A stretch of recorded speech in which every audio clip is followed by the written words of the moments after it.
Well, hi, folks. This is Dara Star Tucker. This is the I'm All Over the Place podcast.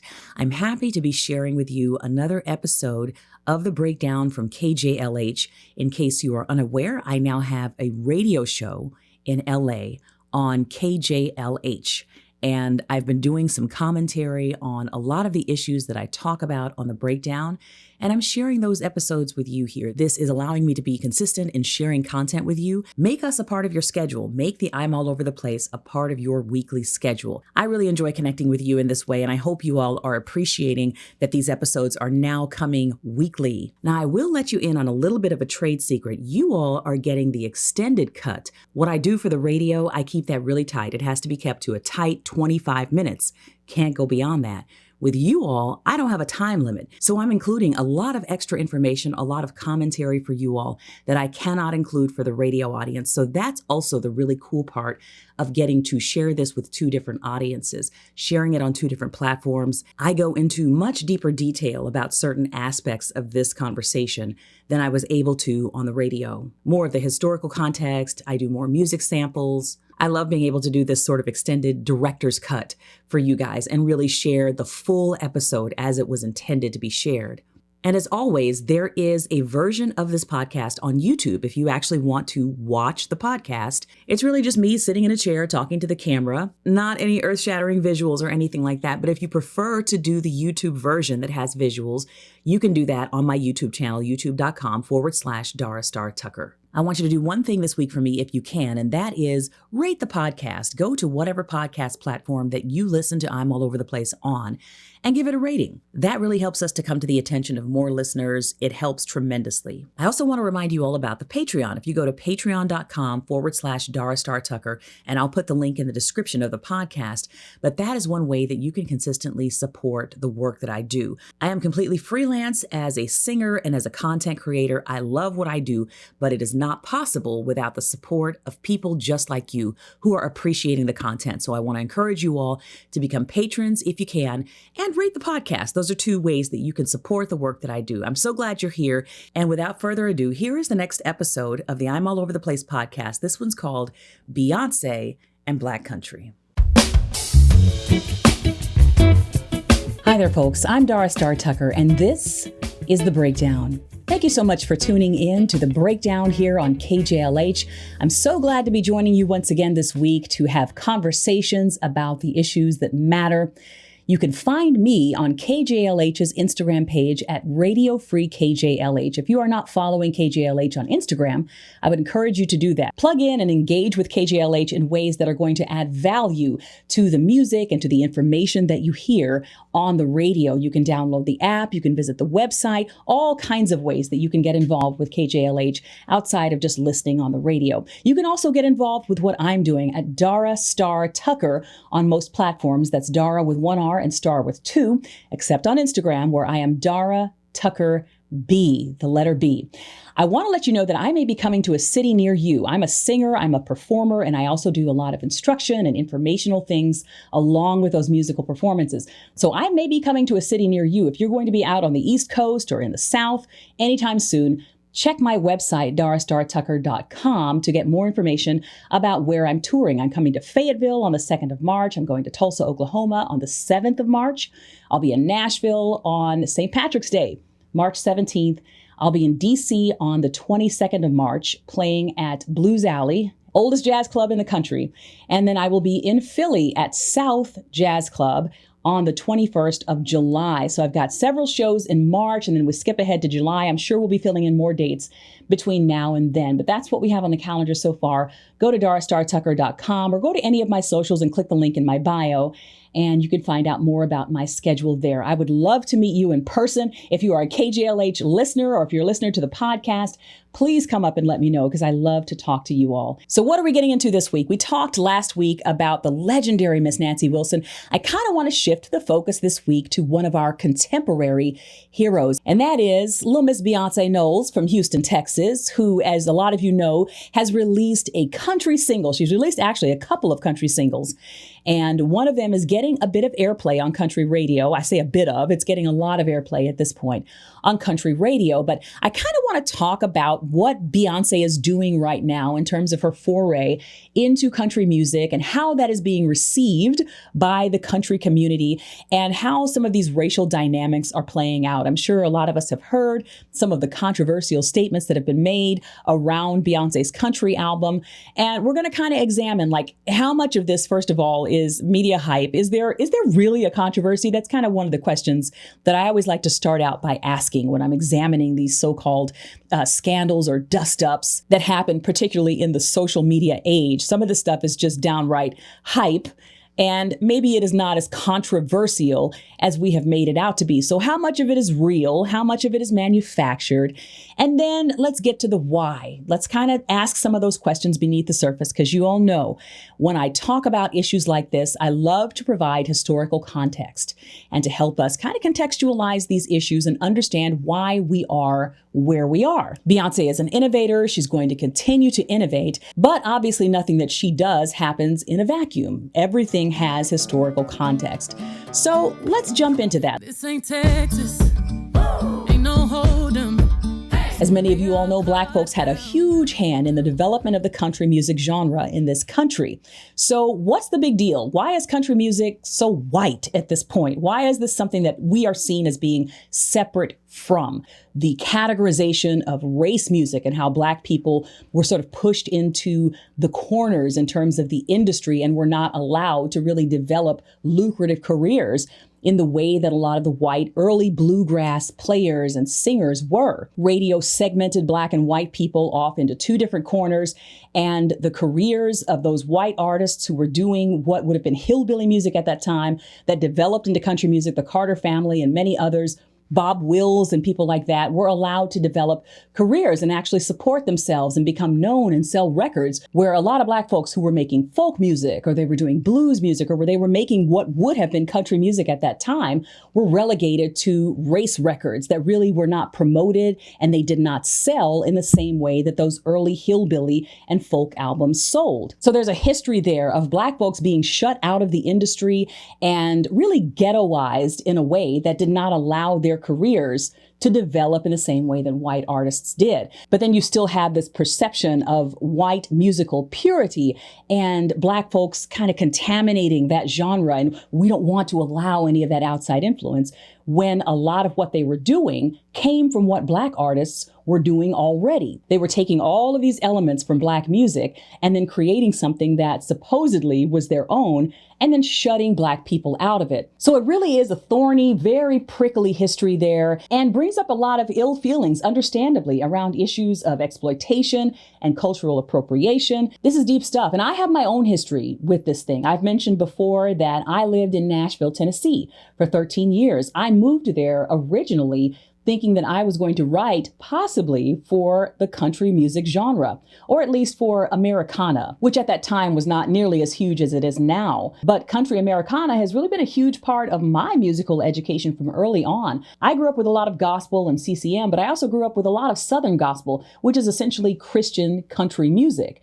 really traditional sounding Christian country music. So I think listening to a lot of that Bill and Gloria Gaither stuff and the Martins, and really if you know that music, which not a lot of Black folks are really interested in that kind of thing. I had an unusual upbringing in that way, but that really acclimated me to a sound that allowed me to appreciate a lot of Americana, folk music, country music. I've always had a bit of an interest in that kind of music. I perform in what a lot of people categorize as the jazz genre, which was a really interesting thing to be doing in Nashville. But I did find the music industry in Nashville to be quite closed off. And it was kind of a good old boys club. If you didn't know the right people, if you weren't hanging out in the right places, you were not going to get opportunities that allowed you to make any sort of inroads into the industry. And I knew it was going to be difficult. I knew that going in, but I don't think I really realized just how much of a barrier there would be with me being a Black woman, just the fact of that and people not perceiving of me as someone who would be writing for country artists.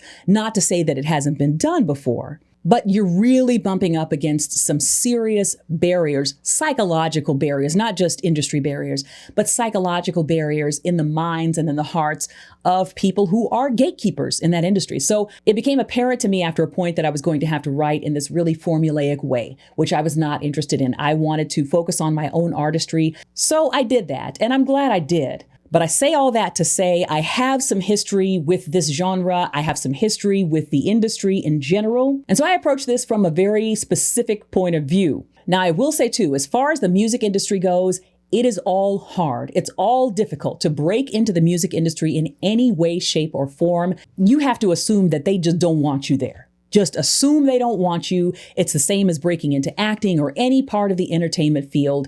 You're going to feel like your presence is not needed or wanted. You really have to have that fight in you in order to push past those barriers. And country music is no different.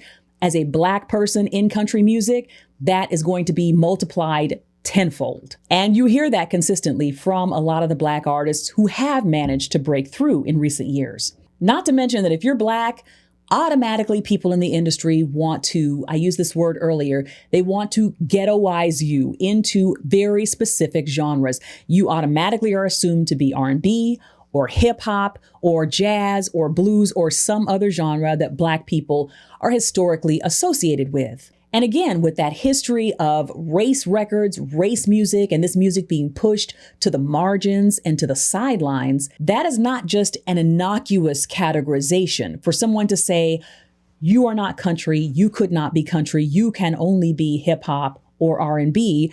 That is also affecting your ability to earn the kind of money that a country or a pop artist would earn. So there's a long history of this kind of thing in the US. The question is Beyonce beyond this? Is she able to rise above that and push past that? I mean, she is Beyonce. She pretty much does whatever she wants. Right now, if you don't know, she's releasing a 3-part album trilogy to basically reclaim the music that Black people had a major hand in developing that has been co-opted and that we've been edged out of, which I think is a really, really cool pursuit. I find what Beyonce is doing right now, the song itself, this Texas Hold'em song, I just find it to be so wholesome and it just makes me so happy. I don't know why, but I love what Beyonce is up to right now. This song debuted at #1 on Billboard's Hot Country Songs chart. She is the first Black woman to achieve this.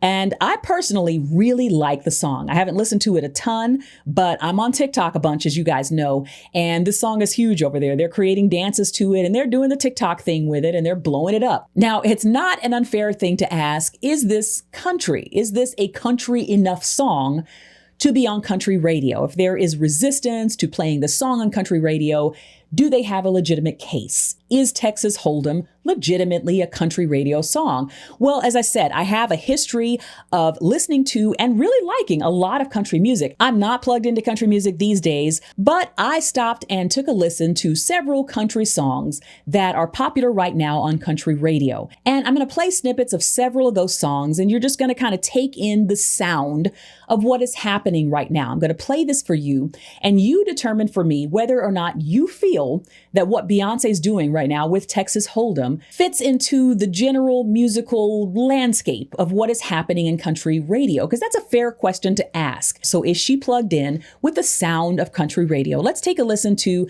just several hits right now that have been on country radio in the last, let's say, year or so.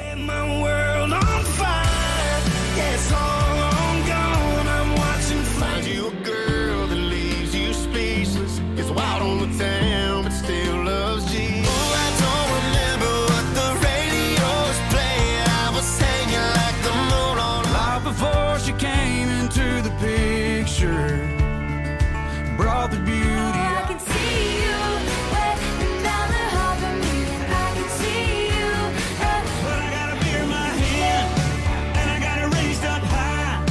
I ain't got a give in my damn. Okay, so taking in that sort of musical landscape of what is happening right now in country, and I think I'm probably not the only one who is not super aware of what's happening in country. So now that we've gotten our ears a little bit familiar with what is going on in country right now, to my ears, what Beyonce did with Texas Hold'em and her production team, of course, did with this song, to me, to my non-expert ears, does fit in pretty well with what's happening on country radio. If this group of songs that I just played is a pretty good sampling of what country sounds like right now, If this were not Beyonce, I don't think it would be questioned at all whether or not this is actually contemporary country music. Now, there's a site called savingcountrymusic.com that did a whole long essay on Beyonce's new music and whether or not it fits and whether it should have been accepted by Billboard to be on that chart. And according to them, this type of hybrid country that she's doing, because obviously this is not a deeply authentic traditional country song. This is Beyonce's version of what country music is.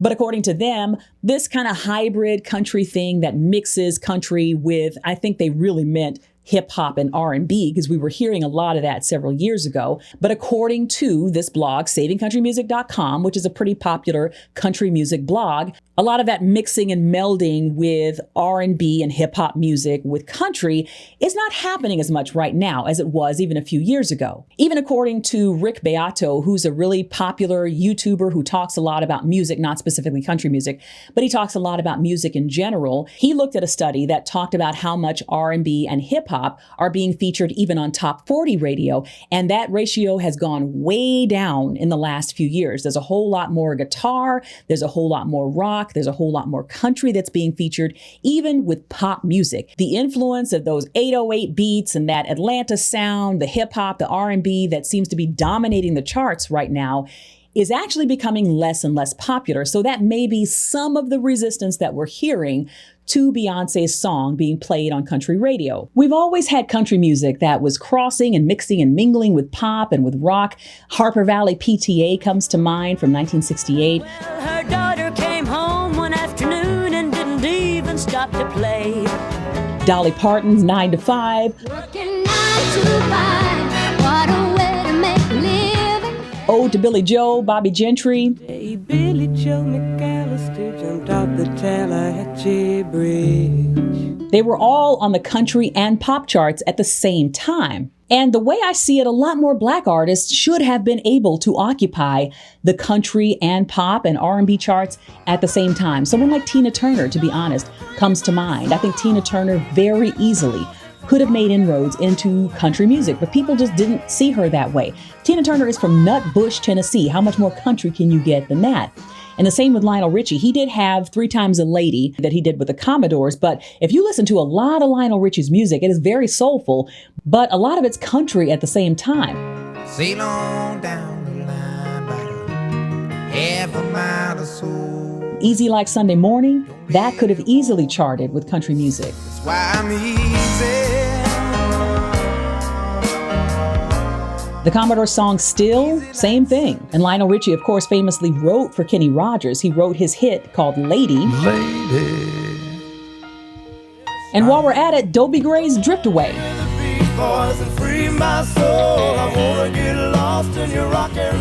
That is a country song in my estimation. It did not make the country charts. Why? Probably because the man was Black and they just didn't think of him as a country artist. So even when we do write and record authentic country music, it is very rarely recognized as such. So as far as Beyonce's Texas Hold'em song goes, some of the questions I like to ask when situations like this arise of just, oh, there's this big dust up around Beyonce's song and, oh, they don't want it to be played on radio and everybody's resistant to it. The first question I ask is, how much of this controversy is contrived? First of all, we have to question the media, I think, at the foundation. Is this a real controversy? Are there a ton of country fans who are saying, we hate the song, we don't want it to be played on country radio, make it go away, she doesn't belong here? Well, I think you definitely have a contingency of folks who are going to create a stink. I mean, this is the age of social media. If you're paying attention to Twitter and using that as your gauge for what the public is and is not accepting of,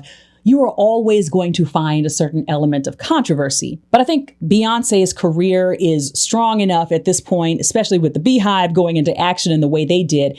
I don't think this really had the opportunity to turn into a real controversy in the way that it could have if she had been someone who did not quite have the pull that she does. But the Beehive was not having any of this. Obviously, once they found out that she was releasing a country album, it was like, of course, she will be played on country radio. Of course, she will be #1 on the Hot Country Billboard chart. Of course. And I'm sure we all heard about this Oklahoma City radio station, KYKC, that someone on Twitter reached out to and said, hey, are you guys going to be playing the new Beyonce song, Texas Hold'em?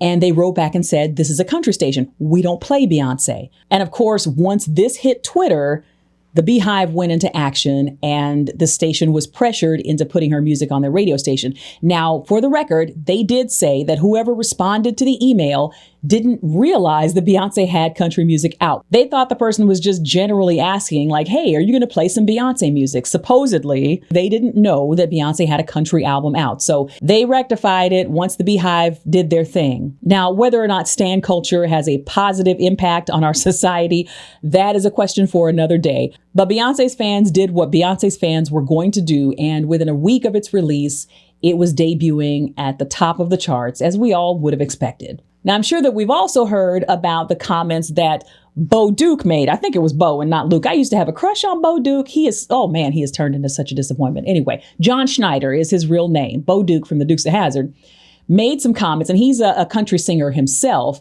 but he made a really offhanded, just nasty comment on the OAN network, which is the network that is even to the right of Fox News. It's too extreme even for some of the cable carriers that have taken it out of its lineup. These are people that promote election denial and all kinds of silly things. So John Schneider was on OAN and said something about Beyonce doing country music and doing all these different genres being tantamount to a dog peeing on all the trees and marking its territory. It was just a vile comment that he made. And John Schneider, of course, got into trouble not too long ago for saying that Joe Biden deserved the death penalty. He's been a super right-leaning guy for a long time. So there are always going to be these outlier types who have something negative to say. But is this the general perception by most country fans?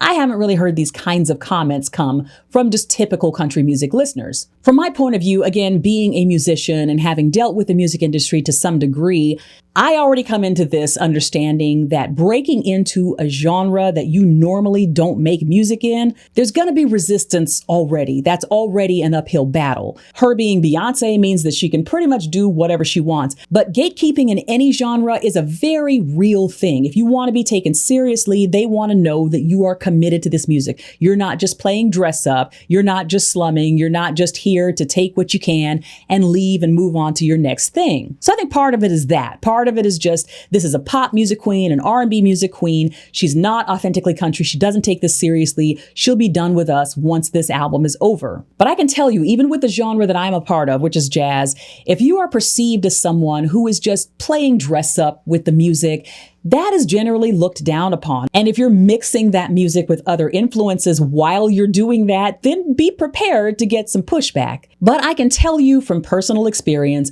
the country music world is notoriously cliquish. The whole business is based in Nashville, and if you are not writing with Nashville songwriters, good luck being taken seriously. It's like New York with jazz. The city itself represents a lot of the perceived legitimacy. And I even had a Facebook friend who said, I wish that Beyonce had come here to Nashville. This is a black dude. He's a musician, black dude. Said, I wish that Beyonce had come here to Nashville and actually taken time to write with Nashville songwriters so that she would be received and thought of as someone who was taking this seriously. And from his point of view, again, this is a black dude who sometimes does produce country albums, but from his point of view, he said, what it sounds like to him was that she was just doing a pop album with banjos on top of it. And if you're not someone who listens to that genre, then to you, pop music with banjos on top of it may sound like country music. To someone who's actually a part of the country music business, maybe it doesn't sound like country to you. So that's the other element of it. It's the Nashville pipeline. If you are not seen as having that Nashville pedigree in country music, you can already expect that to some degree you are not going to be taken seriously as a country music artist, period. So that's Beyonce. That's her specific album in this specific era. But let's back up. Let's widen the lens a bit and ask some bigger questions about country music. Is country music a genre that is closed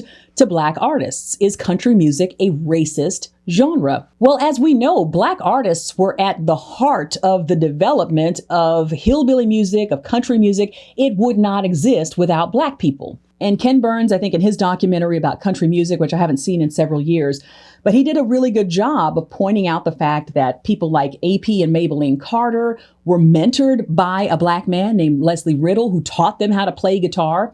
Hank Williams was mentored by Rufus T. Top Payne, black man. Bill Monroe, the father of bluegrass, was mentored by a black man named Arnold Schultz. And Johnny Cash, the man in black, was mentored by a black man named Gus Cannon. We've been here all along. The banjo itself, which was a staple in early bluegrass and folk music, was made from West African luges, which were made from gourds that were brought to the United States during the slave trade. Country music derives as much from field hollers and work songs as it does from European folk songs and mountain music. And really, if you listen to someone like Chuck Berry, a lot of his early sound was as much country as Jerry Lee Lewis or Elvis or the Everly Brothers, who were having hits on both the pop charts and the country charts at the same time. Maybelline, which was one of Chuck Berry's earliest hits, was adapted from the Western swing song called Ida Red, which was performed by the Western swing band Bob Wills and his Texas Playboys all the way back in 1938. Oh, Maybelline, can't you be true? Oh, Maybelline, why can't you be true? So Chuck Berry, in my mind, was as much country as anybody was, but he wasn't thought of that way because he was black. He just wasn't accepted by that world. Now, black artists have been able to break through from time to time. Ray Charles obviously had one of the greatest country albums of all time, Modern Sounds in Country and Western. You give your hand to me, and then you say hello.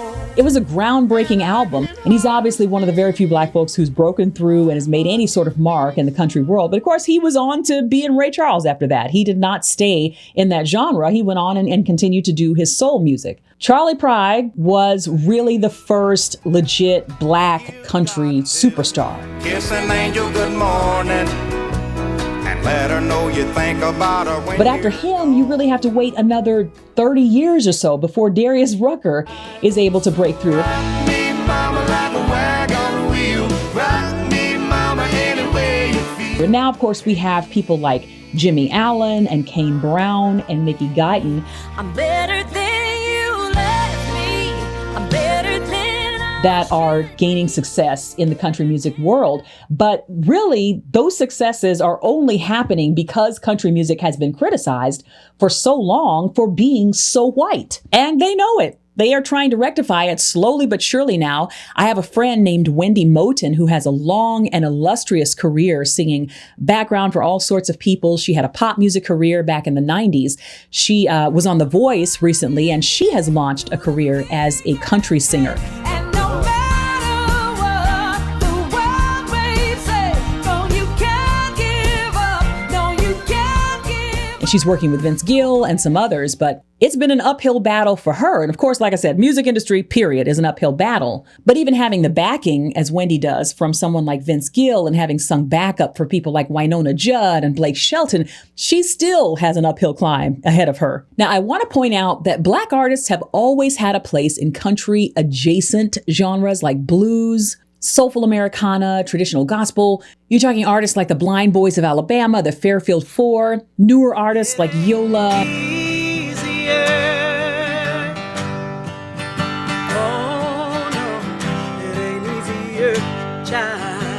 The War and Treaty, Leon Bridges, Rhiannon Giddens. There's kind of always been a place for those sort of swampy Delta, Southern black artists that feel regionally tied to white artists of the same ilk. And this is a genre that's huge in Nashville, and they were really on the cusp of accepting black artists and pulling them into the fold with that type of music more so than traditional country has been. Now, the other question that I would ask when I'm trying to get underneath topics like this, in addition to, is this a real controversy or is this a media-generated controversy? The other question I would ask is this really something that black people care about? Do we care about country music? Or is this really just about Beyonce? Because how many of us are really listening to country music going, I really wish there were more black people singing this music. You know, I'm really enjoying this. I'm loving it, but I just want to hear more black voices.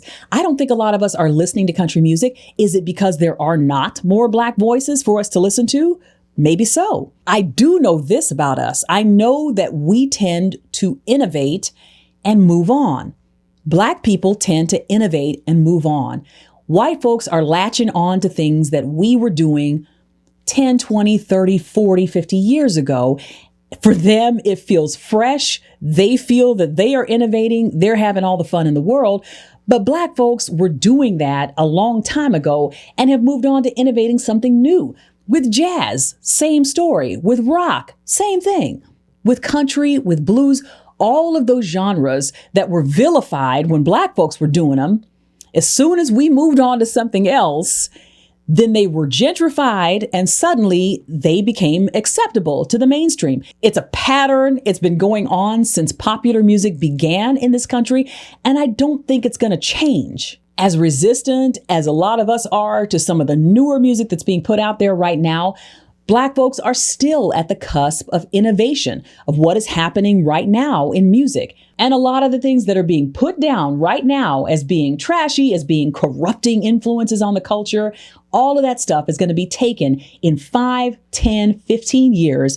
And you're going to have white artists that are doing the same thing and calling it something different, probably. But I think the bigger issue here in terms of black folks and country music, we don't like being told what we cannot do. Just like anybody, nobody likes being told what they can't do. We don't like being denied entree anywhere. And we shouldn't be. We innovated with this music. We should not be denied entree. Do we care about country music on the whole?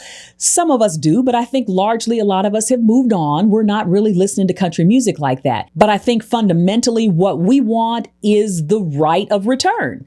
If we want to come back to it and revisit it and possibly innovate further or simply financially benefit, just like everybody else is, we want the right to do that. We should not be shut out. I think that's the fundamental position. So this particular dust up, from my estimation, is really mostly about Beyonce. It's about the Beehive and Beyonce, and she deserves that respect.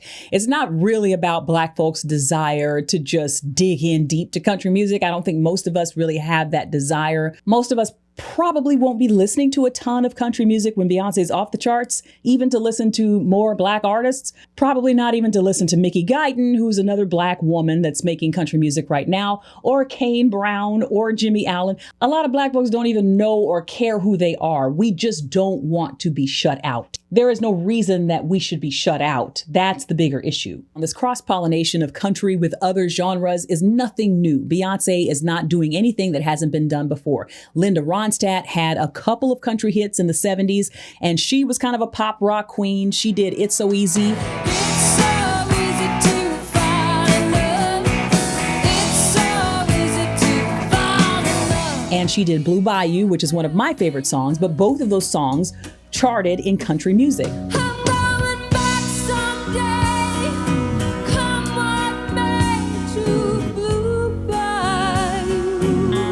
There were even some Bee Gees hits that made the country charts.